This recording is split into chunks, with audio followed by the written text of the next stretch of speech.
Well, protesters gathering around the country today to voice their opinions on the Trump administration. Our Bailey Tucker was in Charleston and spoke to those who raised their voices over their concerns with the country's leadership. She joins us live in the studio. And Bailey, what are some of those frustrations? Gina, there were several different signs on display today, but the overall message people were wanting to spread is their fears for the future of the United States and those who hold the power. Freedom! Hundreds of passionate protesters flocked to the Capitol Saturday morning to voice their concerns with the Trump administration. One was Reverend Jim Lewis, who says the energy for change keeps him young. This brings energy to my 89-year-old soul. Lewis has been outspoken for decades about racial injustice, support for LGBTQ+ families, and the poor. Some of the same struggles people say they're fighting against today. The same battles we're fighting right now. It's like a virus. And we've got to step up to the plate.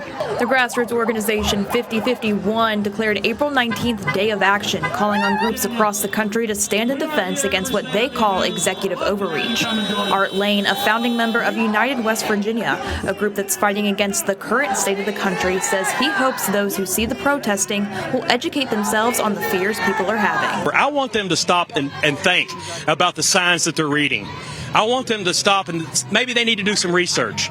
Maybe they need to understand that things are happening because a lot of people doesn't know what's happening in this country. The protesters also staged a die-in, which Lane describes as a graveyard filled with policies that have killed protesters. Maybe it's because they cut Meals on Wheels. Maybe you're an elderly person who died of malnutrition because you wasn't getting your food anymore. Ted Rose, who took part in the protest, says regardless of views, people need to have an open mind to the struggles of others. The truth comes when we all get over the differences and we start seeing our different perspectives as windows to the same truth.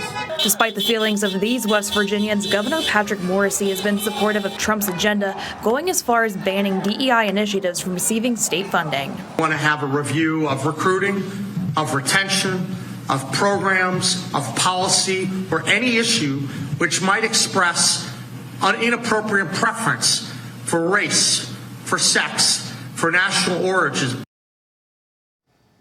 5051 and other groups are planning another round of nationwide protests for May 1st in what they are calling May Day, National Day of Action. Live in the studio, Bailey Tucker, Eyewitness News.